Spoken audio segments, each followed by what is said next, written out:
Good morning, Open Door Ministries, and to all our friends and family on Facebook. How good to be together again this Sunday morning.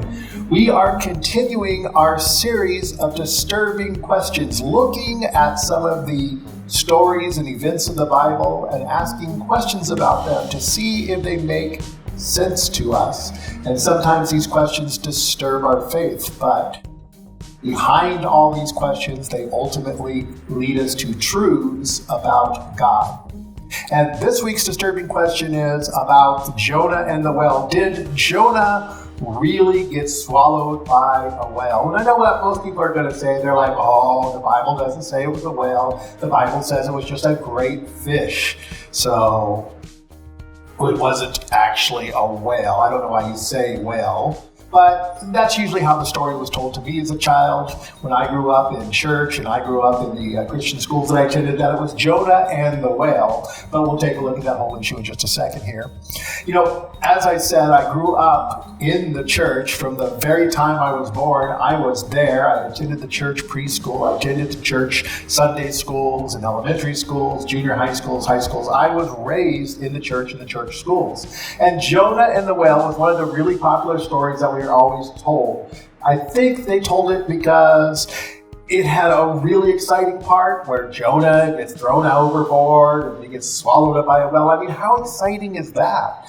Right? And there were cool coloring pages. One of my favorite shows, Jonah actually inside the whale, and has like this little sort of X-ray where you can see Jonah inside the whale. And what I always think is kind of funny, if you look at book covers that tell this story, or if you look at various coloring pages or various pictures of Jonah and the whale, sometimes the whale is real friendly and happy, and sometimes the whale is real terrifying and scary. So I guess it kind of depended on what kind of church you went to, depending what kind of picture you got. But anyway, I used to love the story of Jonah and the whale. Listened to it many a time, but I think the way they originally taught me was not necessarily the best way to explain this story. Now, this is the way that they taught me the story, that God tells Jonah to go to Nineveh, and Jonah the prophet disobeys God, and instead he takes a ship in the opposite direction.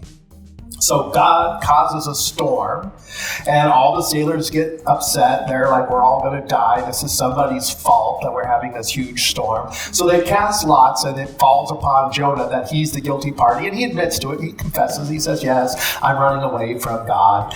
And they're like, okay, well, what should we do? And he's like, well, throw me overboard. And so they throw Jonah overboard, and he's swallowed by a whale. And this whale sort of swims him back to Nineveh and vomits him out after 3 days onto the shores of Nineveh. And there he preaches to the Ninevites, and they all repent.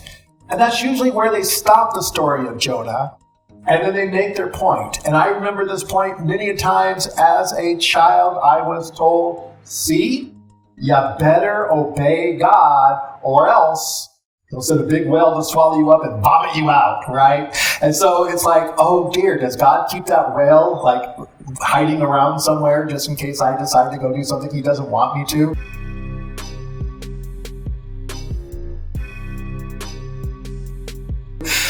It was this whole thing, you have to obey God. Otherwise, there are severe consequences if you don't. And that's the lesson that they tried to teach, but they completely missed the point of this story. And even worse, as you kind of go through the story and you get a little bit older, you begin to ask certain questions about it. Questions like, well, why didn't Jonah want to go to Nineveh? Now, the answer that I was originally given is that Nineveh was a city of the Assyrians, and the Assyrians were really, really bad people. And Jonah was afraid of them, so he ran away. He didn't trust that the Lord would protect him. But as you read later in the story, beyond his going to Nineveh, you find out the reason why he didn't want to go. It was literally decades after I first heard the story that I actually found out the reason that he did not want to go to Nineveh. How about this? Can a whale actually swallow a human being? Now, as I said before, some people would be like, well, it doesn't actually say whale. It says that God prepared a great fish. So it could be some kind of specialized fish that God created just for that moment, like a sea serpent or maybe the Loch Ness Monster or something. In fact, I remember that being one of the questions that was asked in Sunday school. One of the kids raised his hand and said, so was it the Loch Ness Monster? And the teacher's like, no, it wasn't the Loch Ness Monster. Okay, but for the other people, there are some who actually believe that it probably was an actual fish that existed existed like some kind of whale, but the largest whales that can physically hold a human being are baleen whales, and they have sort of filters across their mouth that strain out krill and plankton so that they could not actually physically swallow a human being. Somebody suggested that it was a great white shark, but I don't buy that one because even though you could fit a human being in there, sharks have teeth and they tend to chew, so I don't think that was it. So if you're going to buy this one as literally true, you have to believe it's some kind of specialized fish that God created just for that moment. Then there were other questions like, well, how did he breathe? If he's inside the belly of some great fish, how did he breathe? And of course, I've heard explanations, well, there must have been some air in there. I mean, whales and things like that, they're mammals and they have to come up for air. I'm like, are we back to the whale that has to come up for air? Because we figured out that didn't work. So specialized fish, he must have had a specialized stomach that held air or something like that. Why wasn't he digested? I mean, if he's inside the belly of a whale, the stomach is made to digest food. There's digestive juices in there. Why didn't Jonah get digested? And I've actually heard one sermon, one of my old preachers from the Baptist church told me this. He said, I bet that while he was in there, he was being digested, and he probably came out all bleached and all white and smelling of dead fish, so that when he showed up on the shores of Nineveh, he probably made a really scary impression, and that's why the Ninevites converted. I thought, no, if he was being digested, it'd be more than just having his skin bleached. He'd be like all kinds of open lesions and wounds and things like that. So that one didn't make much sense to me. And of course, the real question that gets asked all the time, is this story true? And like many of the other passages that we've looked at over the last several weeks, there is truth within the story, but it is not literally true. In fact, when you look at this story, we can kind of compare this story to what you might find at places like the Babylon Bee or the Onion, and I'll get to that in a minute. Let's talk about why some people think it's so important that this story must be true. If you look at the Institute for Creation Research, they have this quote on their website. First, let me say that the historicity of this account is vital to the Christian. Believing it is not an option, for Jesus Christ himself believed it and made it a model for the doctrine of his resurrection.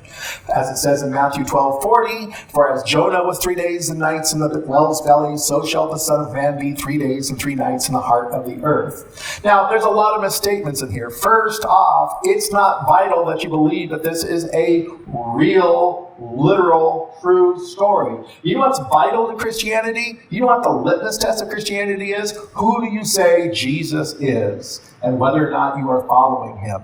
That's what's really vital. And whether or not Jesus actually believed this, there's no indication that he actually did. He quoted this story, but that would be me like quoting something from Aesop's fables or quoting a famous writer.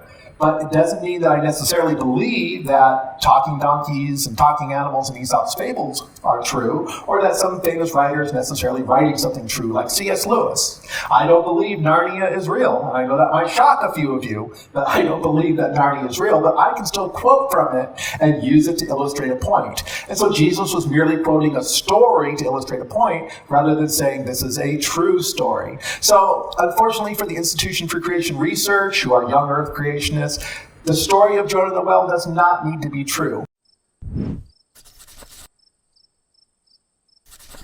Now, as I alluded to before, this story is more like a story that would appear in the Onion or the Babylon Bee. I love those two websites. They're two of my favorite websites. And I can't tell you how many times I have seen on Facebook or Twitter or some other social media platform, somebody has posted a story that is so outrageous, and they're so upset by it, and they're saying, we need to act right now, because can you believe this is going on? And then you look at the source, and it's The Onion.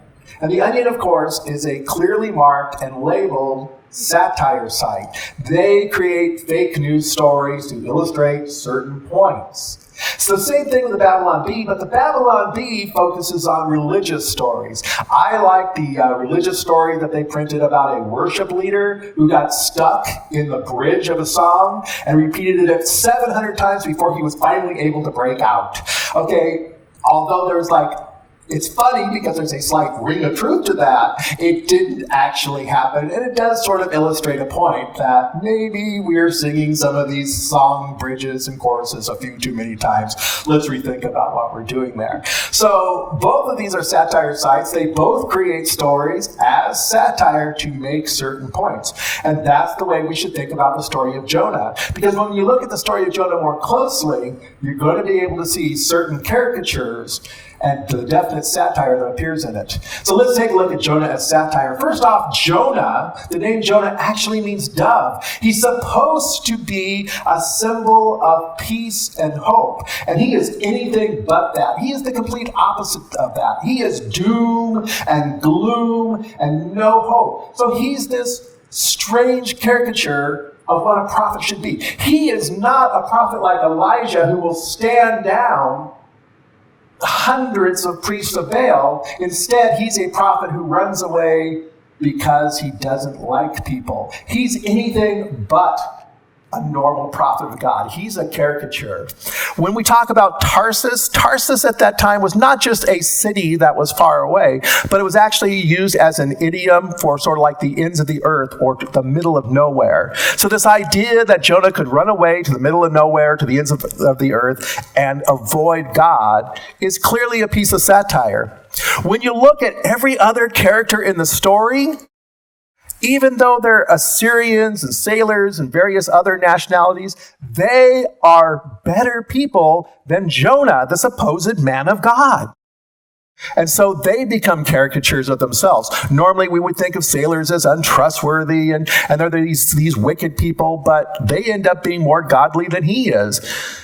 When Jonah throws himself overboard or gets himself thrown overboard, it's not because he was trying to save the sailors, it's because he's trying to commit suicide. Just kill me. Many times throughout the story, he's calling out for his own death. I wish I could just die, which is so opposite of all the other prophets of God. Now, one of the big tip-offs that this is a piece of satire is the great fish itself. Now, in Jewish mythology, in Jewish stories, fish are symbols of luck. And so here's this idea that he gets thrown in the sea and that God had prepared a lucky escape for him anyway. And so it's just his luck that he ends up in Nineveh where he's supposed to be. Jonah prays. Now, we don't talk too much about this, but when you look at the prayer that he offers, it's clearly not a prayer of a man of God, as he continues to say, all right, you got me, I have to do this. So you can look at the prayer of Jonah and see the satire in that. But I think probably one of the biggest characteristics of showing that he is a caricature of what a prophet of God is, he gives the worst sermon ever. He does not have the beautiful prose of someone like Isaiah. He certainly doesn't have the lamentations of Jeremiah. You know, all the other books of the prophets of God, they focus on what their message is, the message that they deliver. And we have vision after vision and prophecy after prophecy, and they're beautiful, they're wonderful works of poetry and prose. And Jonah, well, if you look in the Hebrew, it's only 5 words long. And it's the worst sermon ever. He says, 40 more days, and Nineveh will be overthrown. That's it. 40 more days and Nineveh will be overthrown. He doesn't say who's going to overthrow it. He doesn't say why it's going to be overthrown. He doesn't tell them what they need to do. He just goes, hey, 40 days, you're all toast. That's it. Worst sermon ever. How is this guy a prophet of God? I do not understand if he is being motivated by the Holy Spirit. From my experience, the Holy Spirit is slightly more elegant than something like this.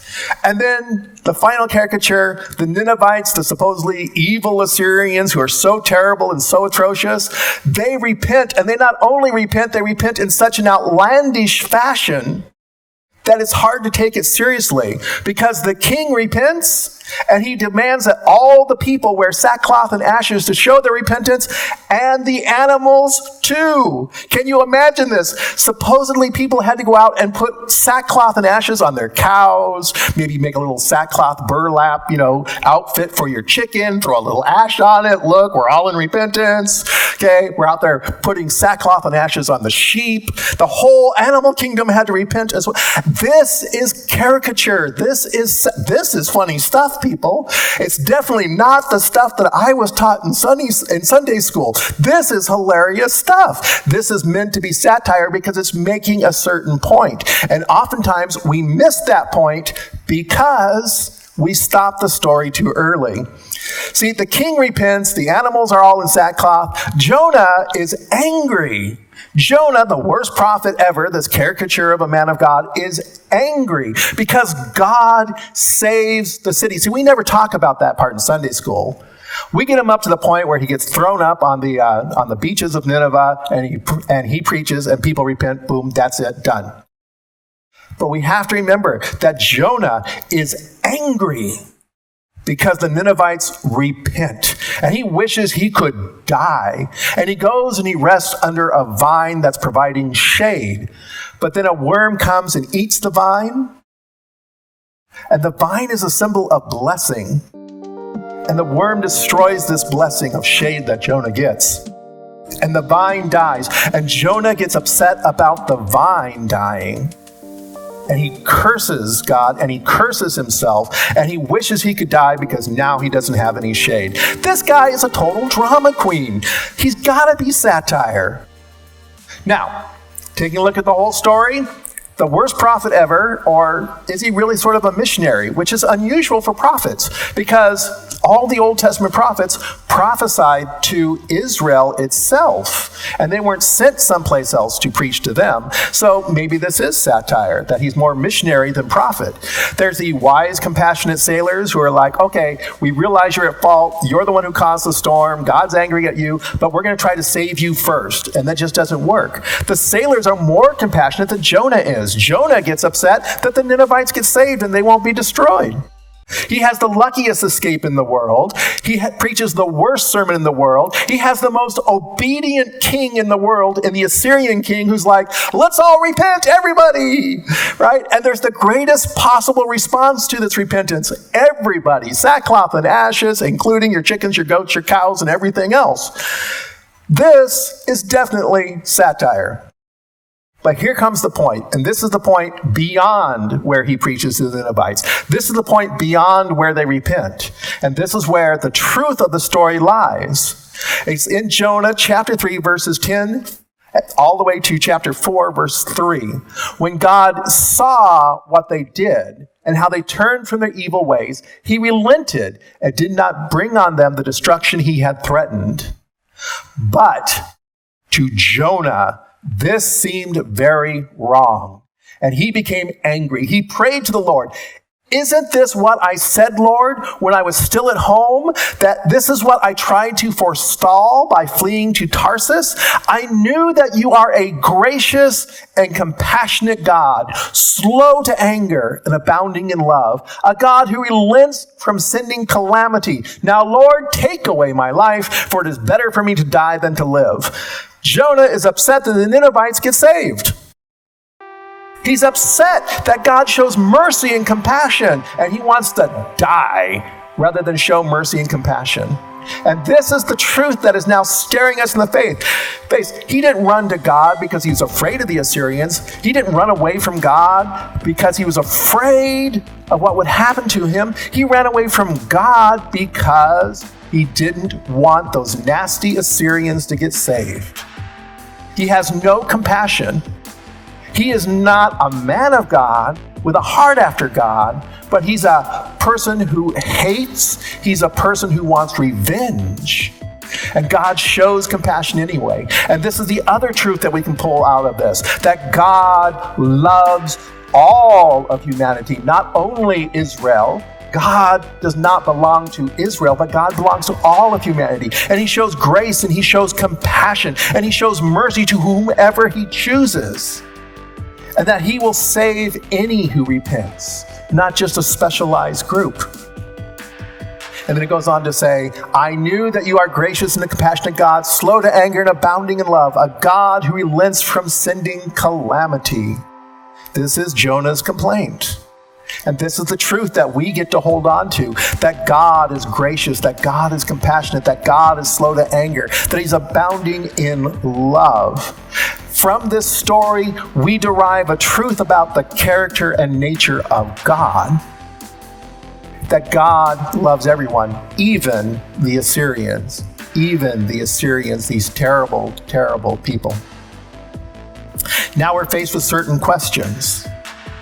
Because as the story continues, Jonah gets upset that the vine dies. And God asks him a question in Jonah chapter 4, verse 9. This is the question. Is it right for you to be angry about the plant? And how does Jonah respond? Yes, it's right, and I just want to die. What a drama queen. And God asks him a second question. You have been concerned about this plant. Though you did not tend it or make it grow, it sprang up overnight and died overnight. And should I not have concern for the great city of Nineveh, in which there are more than 120,000 people who cannot tell their right hand from their left, and also many animals? God challenges Jonah at this point. He says, you care more about this stupid vine that just grew up, you didn't have anything to do with it, and then it dies. And the only reason you care about it is because it provided you shade. What kind of heart is that? What kind of compassion do you have? Take a look at this city over here. This is a city full of a whole bunch of ignorant people. They don't know who I am, and they're doing wrong. There are human beings. There's animals in this city as well. Again, God caring for the animals. That takes us back to the story of Noah and the ark. I love it. That God cares and he has compassion. And he says, what kind of person are you that cares more for a plant than you do for people? And the interesting thing about this particular part of Jonah, Jonah never answers the question. It just ends right there. And the reader is left with a question that is unanswered. And what that means is that the reader must answer the question for themselves. What's more important? My convenient little piece of shade? This plant that grows overnight and dies overnight? Or people? Cities? Animals? These things that are more important to God's heart, are they more important to my heart? Even though these are my enemies, do I still care about them more than I care about some plant? See, it's a question about caring. Where is your heart? Does your heart match the heart of God? Or are you more concerned about just a little piece of shade? I think about that in today's climate. Here we are in the middle of a pandemic, and we have so many people who went out and protested, armed protesters, honestly, armed protesters, who were upset that they had to wear a face mask, that they were being asked to wear a face mask to protect the lives of somebody else, and all they cared about was, well, it's uncomfortable for me. It impinges upon my freedom. What is that? You care more about what? Comfort and a little loss of your tiny bit of convenience of not having to wear a mask over somebody else's life? Well, I don't like those people anyway. I don't like anybody. You're not chasing after God's heart then, and God is calling you out on that. You need to answer the question posed to Jonah. What do you care about? Do you care about people? See, God is calling us to love people. The story of Jonah is not about running away from God and being disobedient. God's going to force you back anyway. And if you don't obey God, there's severe consequences. The story of Jonah is a piece of satire questioning the very heart of every reader. What do you care about? Are you willing to chase after God's heart and practice love or not? So we have to question ourselves. When we ask ourselves, how do we worship God by living this out? How do we live this out in our own lives? It's a matter of self-examination. It's a matter of questioning ourselves. Do I want vengeance on other people? Am I looking at some other group? Oh, those nasty Antifas. Oh, those white supremacists. Oh, those libertards. Oh, those, MAGA people. Am I looking for vengeance against them? Do I hate them? Do I want bad things to happen to them? Then I am not following after God's heart. Do I want vengeance on other people? Do I have more concern for my own comfort than the lives of other people?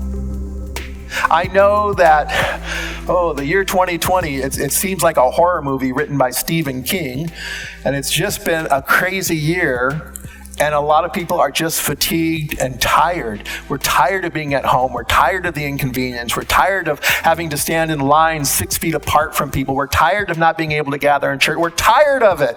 But those are all matters of convenience. Do I care more about those things than the lives of other people? For I must care about the lives of other people, even people I don't like. In Matthew chapter 5, verses 43 through 45, this is what Jesus taught, and it ties into the story of Jonah very well. You have heard it said, love your neighbor and hate your enemy. But I tell you, love your enemies and pray for those who persecute you, that you may be children of your Father in heaven. He causes his sun to rise on the evil and the good and sends rain on the righteous and the unrighteous. God blesses even those who are evil. God blesses even those who are unrighteous. He doesn't withdraw oxygen from them. He doesn't take away the rain and the sunshine and the sustenance that they receive, because he cares about humanity. And he calls those who want to be his children. He calls those who want to imitate the Father and be like them to be like him in loving their enemies. Oh, it's easy to love your neighbor if you have good neighbors. But it's that neighbor that lets their dog poop on your lawn and park their car in front of your house and have the loud parties at night. Those people, you're like, I'm going to get back at them. But God says, no, love them, pray for them. It's easy for us, especially in this country right now. There are many groups working very hard to divide us, to destroy the unity of this country. And so I have to love my neighbor no matter where he's at, politically, philosophically, religiously. No matter who my neighbor is, I need to love them and pray for them and care about them. And let me be the first to admit, it's hard.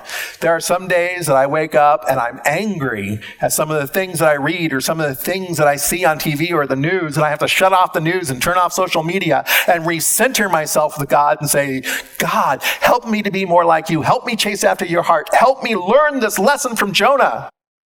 Not to care about myself and my own views and my own politics so much that I forget to love someone else. I have to recenter myself within God's love, and it is not easy, but it must be done. When we tell this story, the point isn't the fish or God forcing Jonah to be obedient. The point is that God is gracious and merciful. That is the point. That is the truth that we want to derive from the story. It's not that it's literally true. It's not that there was some great big fish. That's just a very irrelevant part of this story. The truth we derive is that God is gracious and merciful. And the truth is that we need to examine ourselves. Are we like God? Are we imitating his character? I was reading another pastor. He had put up a blog page about this very story, about Jonah being satire. A lot of people who've gone to seminary and they've studied biblical studies and they've looked at the genres of the different books of the Bible, they recognize Jonah as satire. And so he put up this huge blog post explaining all the different parts of Jonah that are satire. And at the end of it, one of his parishioners read his blog, and this is what they wrote. And they wrote it in all caps. So I assume that they were shouting. I won't shout, but I assume that this person was shouting because it was in all caps. Thank you, Pastor, for taking the time to show us we cannot run from God nor say no to God without having severe consequences. And I'm like, you just missed the whole point of the story. He just explained that's not the point of the story.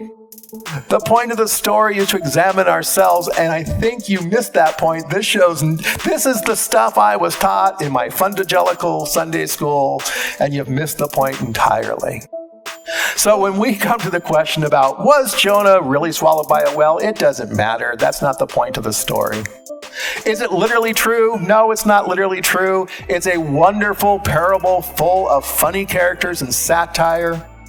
And the truth that we have is that God is gracious and merciful, and you need to examine yourself to see if you are like that as well. That's the point of the story.